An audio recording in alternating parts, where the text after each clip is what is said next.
주실 말씀입니다. 마태복음 5장 14절에서 16절까지의 말씀입니다. 마태복음 5장 14절에서 16절까지의 말씀.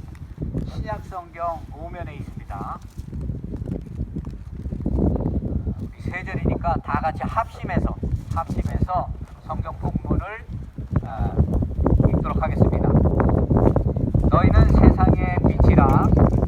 산 위에 있는 동네가 숨겨지지 못할 것이요, 사람이 등불을 켜서 말 아래 두지 아니하고 등경 위에 두나니 이러므로 집안 모든 사람에게 비치느니라. 이같이 너희 빛이 사람 앞에 비치게 하여 그들로 너희 착한 행실을 보고 하늘에 계신 너희 아버지께 영광을 돌리게 하라. 아멘. 살아계신 하나님의 말씀입니다. 예, 오늘 걱정을 많이 했는데 그래도 이렇게 날씨가 쌀쌀하고 바람이 부는데도 여러분들 이렇게 나와 있는 모습 보니까 정말 제가 은혜스럽고 너무나 감사합니다. 요즘에는 초겨울이기 때문에 오후 한 5시만 돼도 아주 어두워요. 금방 어두워지고 앞을 분간하기 어렵고 이런데 오늘 이렇게 좀 쌀쌀하고 그렇지만 이렇게 햇빛이 아침에 창문을 열어보니까 아주 햇빛이 따스하게 이렇게 느껴지게 집안에서는 환하게 비춰지는 걸 봤는데, 이 빛이라는 것이 얼마나 우리에게 소중하고 얼마나 우리에게 위로가 되고 우리에게 힘을 주고 우리에게 격려를 주는가, 이런 걸 생각할 때 정말 감사한 마음이 앞섭니다. 우리가 오늘 읽은 이 하나님의 말씀, 이 오늘 본문 말씀은 예수님께서 그 갈릴리 주변 그 한 산에서 말씀하신 그 산상수훈의 연속이에요. 예수님께서 이 땅에 육신을 입고 오셔가지고 많은 이적과 기적을 행하셨죠. 사람들을 치유하고 사람들의 병을 고치고 귀신 들린 자를 쫓아내고 이렇게 많은 치유 사역을 하다 보니까 예수님을 따르는 무리들이 형성이 됐어요. 무리라고 그러면 많은 사람을 얘기합니다. 예수님께서 5,000명을 먹이신 그 비유를 볼 때 예수님을 따르는 그 무리들이 얼마나 많은 무리들이 예수님을 갈망하면서 쫓았는가 알 수 있어요. 그런데 오늘 이 본문 말씀을 이렇게 보게 되면 예수님께서 그 사람들을 통해서 뭐라고 얘기를 하는가 하면 너희는 세상의 빛이라 라고 이렇게 말씀합니다. 우리가 여기서 짚고 넘어가야 할 것이 무엇인가 하면 여기서 너희가 누군가 하느냐예요. 많은 무리들이, 많은 사람들이 예수님의 이적과 기적을 보고 병 고침을 받거나 아니면 치유와 어떤 예수님을 따르게 되면은 육신적인 그러한 그 필요가 채워지게 되고 이렇게 예수님을 쫓는 무리들이 많이 있었지만, 예수님께서 특별하게 이 말씀은 그 모든 사람들에게 준 것이 아니라 이 앞부분에 뭐라고 말씀하시는가 하면 예수님의 제자들에게 이 말씀을 줬다고 얘기합니다. 예수님의 제자들, 많은 무리가 있었지만 특정인이에요. 그 얘기는 무엇입니까? 예수 그리스도를 믿고 예수 그리스도를 우리가 주로 섬기고 하나님을 정말 나의 구주로 믿고 나아가는 저와 여러분들, 하나님이 택하신 하나님의 백성이며 하나님의 성도들, 이 성도들에게 말씀을 하셨다는 거예요. 14절에 뭐라고 말씀하시는가 하면 너희는 세상의 빛이다 라고 이렇게 말씀을 합니다. 그런데 너희는 세상의 빛이다 라는 이 말씀을 하기 이전에 13절에는 뭐라고 말씀하시냐면 너희는 세상의 소금이다 라고 얘기해요. 우리가 이 소금에 대한 비유는 너무나 많이 들어서 알겠지만 소금은 어떤 데 사용됩니까? 부패를 막아줘요. 그죠? 그리고 음식이 썩지 않게 하고 음식의 맛을 내게 하는 두 가지 기능을 합니다. 물론 많은 기능이 있지만 대표적으로 우리가 소금을 생각할 때 그래도 이렇게 썩어져야 할 것을 썩지 않게 그 부패를 방지해주는 그런 역할을 소금이 하는 걸 알 수 있어요. 우리를 향해서 예수님께서 너희는 소금과 같은 존재고 빛과 같은 존재다. 소금과 같은 존재라는 것은 어둠 속에서 헤매고 있는 그러한 사람들, 그러한 영혼들을 위해서 그들의 영혼이 죽어 넘어지지 않을 수 있도록, 영원한 사망 권세에 넘어가지 않을 수 있도록 우리가 그들에게 희생하며 헌신하고, 우리가 우리의 소금이 부패를 막기 위해서는 녹아야 되잖아요. 이렇게 녹는 것과 마찬가지로 우리의 생각이나 우리의 헌신이나 우리의 봉사나 우리의 노력이 이렇게 녹아져서 예수 그리스도를 알지 못하는 그러한 사람들에게 참다운 예수를 증거하는 것, 이것이 바로 소금의 역할이라고 얘기할 수 있어요. 그리고 두 번째, 예수님께서 뭐라고 말씀하시는가 하면 너희는 세상의 빛이다 라고 이렇게 말씀을 하십니다.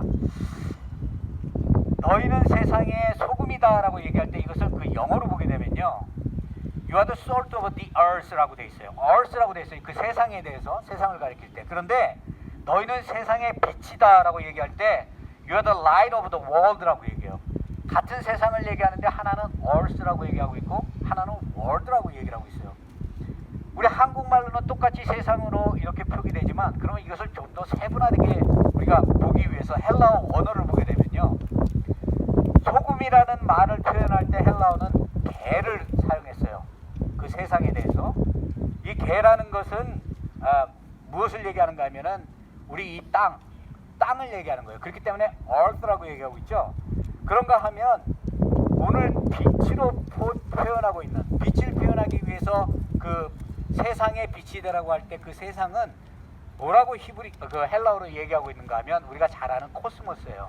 코스모스라는 건 뭐예요? 온 우주 만물, 하나님이 창조하신 온 우주 만물을 말씀하시는 거예요. 하나님이 온 우주 만물을 창조하신, 우리가 세상 속에서는 소금과 같이 부패되지 않고 모든 사람들이 하나님의 말씀대로 하나님의 인도하심대로 살아갈 수 있도록 우리가 그 영혼들을 돌보고 그런 것을 중요하게 그렇게 말씀하신 것이라면, 세상의 빛이 되란 얘기는 온 우주 만물을 창조하신 그 하나님의 모습처럼 우리가 빛의 모습으로 살아가라는 얘기입니다. 그렇기 때문에 오늘 그 말씀하실 때 그 코스모스, 온 우주 만물을 비치는 그 빛으로 성도들을 얘기하고 있어요. 여러분, 우리가 그 빛이다 그러면 그 특성이 있잖아요. 그죠? 햇빛이 이렇게 비치잖아요. 샤니하게. 여러분, 저기 빛의 특성이 뭐예요? 빛은 어둠을 밝히는 일을 해요. 지금 우리가 이렇게 밝은 빛 속에서 우리가 예배를 드릴 수 있는 것은 눈에 보이는 해가 이렇게 떴기 때문이에요. 그죠? 그런데 만약에 오늘 저녁이 되고 밤이 오게 돼서 해가 지면 어떻게 됩니까? 그 빛이 사라지잖아요. 그러면 어둠 속에 우리가 이렇게 거하게 되는 것이에요. 밤이 오면요, 아무리 밝았던 그 빛이 있다 할지라도 밤이 오면 어둠이 그 모든 것을 주장하게 되고, 아침이 되면, 해가 뜨면 이렇게 따스한 빛을 통해서 하루의 삶이 시작을 합니다. 그때 되면 어둠이 사라지죠. 이와 같이 빛과 어둠은 서로 같이 존재할 수 없는 그러한 존재라는 것을 우리가 알 수 있어요. 창세기 1장 2절에서 3절을 보게 되면 하나님이 천지 온 우주 만물을 창조하실 때 그 모습에 대해서 얘기하죠. 땅이 혼돈하고 공허하며 흑암 위에 깊이 있었다라고 이렇게 말을 합니다. 하나님께서 뭐라고 말씀하시는가 하면 빛이 있으라 얘기하니까 빛이 나타났는데 그 빛을 보시고 하나님이 보시기에 좋았더라. 우리가 이렇게 생각할 때 이 빛을 태양으로 생각하기가 쉬워요. 그죠?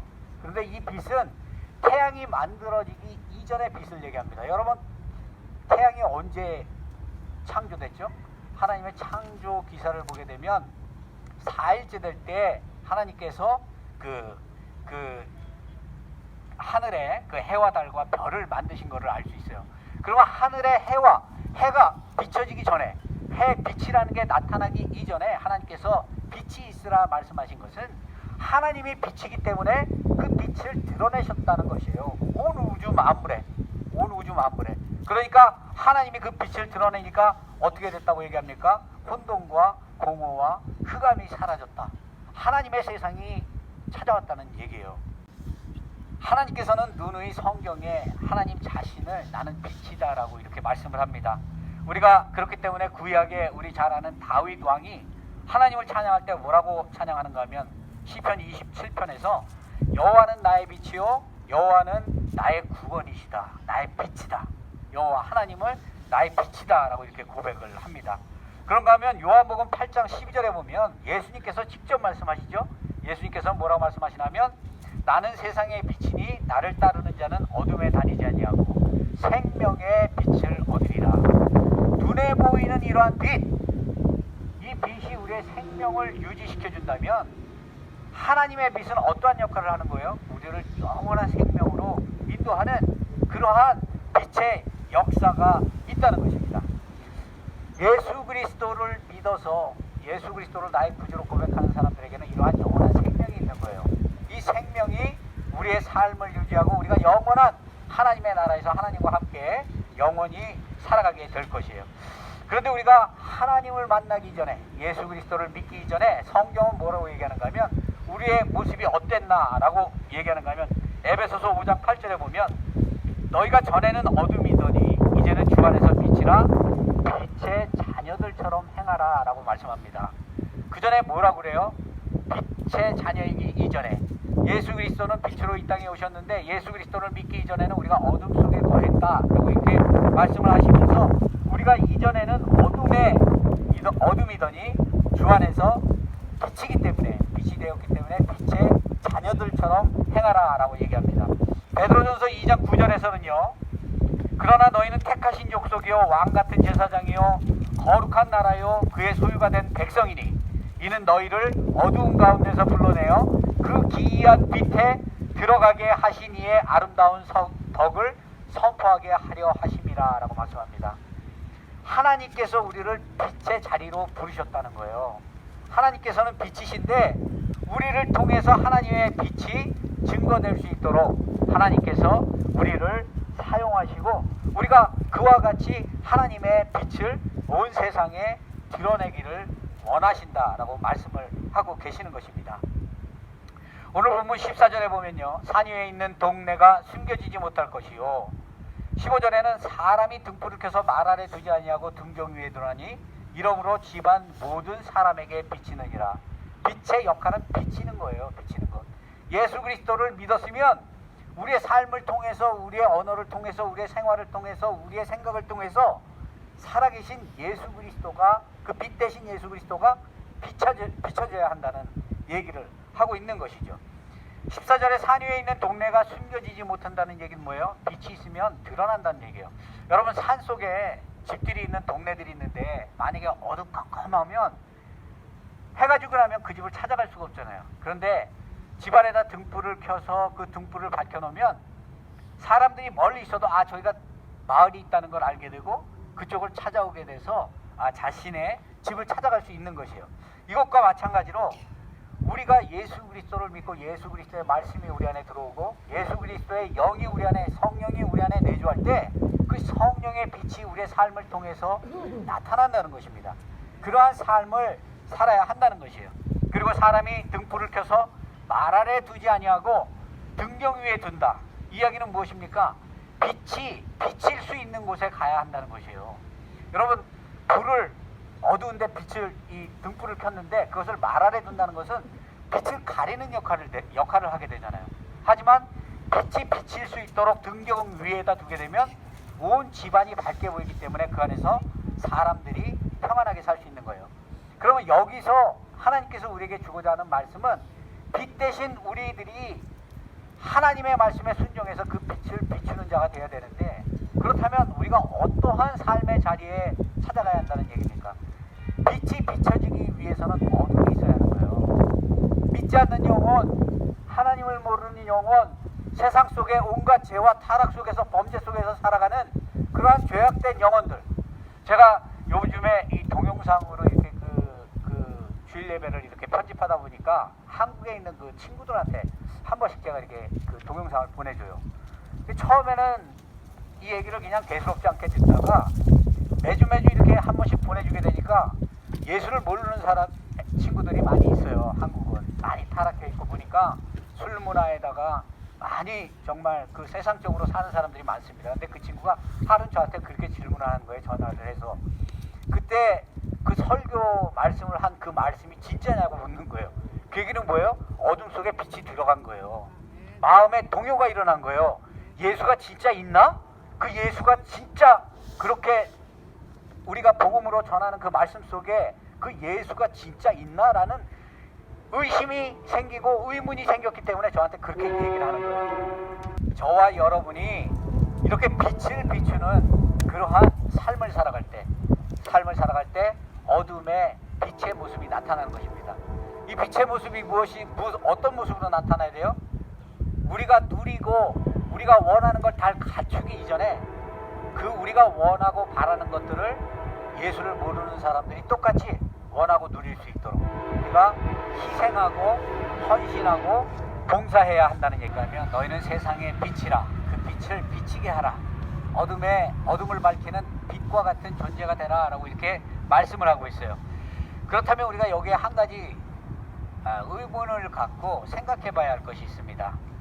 성도들이 이와 같이 빛을 비추며 살아야 하는 이유, 그리고 그 목적이 무엇인가는 알고 우리가 그 빛된 삶을 살아야 될 거 아니에요.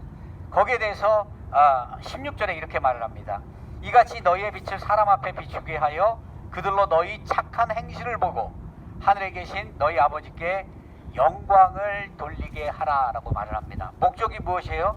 하나님의 영광이에요. 하나님의 영광. 우리가 보통 빛의 역할을 한다 생각하면 나를 드러내기가 쉬워요. 내가 좋은 일을 하고, 내가 헌신을 하고, 내가 봉사하고, 내가 교회 직분을 받고 있고, 이 모든 것이 우리의 자랑이 되면 안 된다는 얘기입니다. 우리의 삶과 헌신과 봉사와 노력을 통해서 무엇이 드러나야 돼요? 오직 예수 그리스도 하나님의 영광이 드러나는데 사용되어야 한다고 말씀을 하시는 것이에요. 한 사람이 빛의 자리에 오게 할 수 있는 것, 이것을 오늘 본문은 무엇이라고 얘기하는가 하면 16절에 너희의 착한 행실을 보고 하늘에 계신 너희 아버지께 영광을 돌리게 하라. 우리의 언어, 우리의 행동, 우리의 삶이 사람들에게 예수를 믿고 난 다음에 변화된 모습으로 느껴져야 한다는 것이에요. 우리가 예수 그리스도를 믿고 하나님의 말씀이 내 안에 들어오면 내가 의지적으로 변화되는 것이 아니라 어떻게 변화가 됩니까? 하나님의 말씀을 통해서 성령의 능력을 통해서 내가 빛 같은 존재로 살아가고자 원하지 않더라도, 내가 원해서 가는 것이 아니라 원하지 않더라도 그 안에 역사하시는 하나님의 영을 통해서 우리의 생각이나 사고와 모든 것이 어느 순간에 변해져 가고 있다는 것을 발견할 때가 있을 거예요. 그게 바로 하나님께 영광을 드리는 착한 행실이라고 얘기할 수 있어요. 우리가 우리 안에 빛 대신 하나님의 영이 우리 안에 있을 때 우리는 스스로 빛나고 싶지 않은데 하나님의 영을 통해서 우리가 그 빛을 비추게 되는 거예요. 빛은 오직 하나님 한 분, 예수 그리스도가 이 세상에 빛으로 오셨다 얘기합니다. 그렇다면 예수 그리스도를 영접한 하나님의 백성, 성도들은 어떤 존재라고 얘기하고 있는 거예요? 여러분, 하늘에 별이 있고 달이 있잖아요. 그러면 별이랑 달이 그 자체가 해처럼 빛을 내는 게 아니죠. 해가 밝게 빛날 때 그 빛을 통해서 하늘에 별이 반사돼서 빛나는 거예요. 그죠? 우리는 어떠한 존재가 되는가 하면 예수 그리스도의 말씀을 묵상하고 하나님의 영이 내 안에 있을 때 거울과 같이 하나님의 빛을 비추는 그러한 축복의 통로로 사용된다는 것이에요. 그렇게 사용될 때 무엇이 나타난다? 하나님의 영광이 나타난다라고 얘기하고 있습니다. 여러분, 예수 그리스도를 우리가 입술로 고백하고 예수 그리스도를 우리가 정말 영원한 나의 주로, 나의 빛으로 고백한다면 우리의 삶을 통해서 하나님이 증거되고 하나님의 빛이 온 세상, 정말 하나님의 온 우주 만물을 창조하신 그 모든 그 피조물에 하나님의 빛이 비춰지는 귀하고 복된 역사가 저와 여러분을 통해서 언제나 함께하기를 주의 이름으로 축원드립니다. 요한계시록 22장 5절에 보면 다시 밤이 없겠고 등불과 햇빛이 쓸데없으니 이는 주 하나님이 그들에게 비치심이라 그들이 세세토록 왕노릇하리로다. 영원한 천국에서 세세토록 왕노릇하며 하나님과 함께 하나님의 나라에서 분명히 저와 여러분들이 함께 그렇게 거할 것이라 분명히 믿습니다. 이러한 축복이 저와 여러분의 삶 속에 언제나 함께하기를 주의 이름으로 축원드립니다. 기도하겠습니다. 할렐루야. 하나님 감사합니다. 이렇게 추운 날씨에도 불구하고 우리가 하나님을 사모하고 하나님의 은혜를 사모하고 우리 마음에 열심을 갖고 예배의 자리로 나올 수 있도록 은혜 베풀어 주심에 감사합니다. 오늘 이 예배를 통해서 하나님의 음성을 분명히 듣고 우리가 빛의 자녀로서 부족함이 없는 그러한 삶을 살아갈 수 있도록 하나님 언제나 우리 안에 성령의 빛을 비춰주시고 성령의 충만함을 통하여 하나님께 날마다 겸손한 마음으로 나아가는 귀하고 복된 하나님의 심령들 될 수 있도록 하나님 복의 복을 더하여 주옵소서. 감사하오며 존귀하신 예수 그리스도의 이름 받들어 간절히 기도드리옵나이다. 아멘. 예, 우리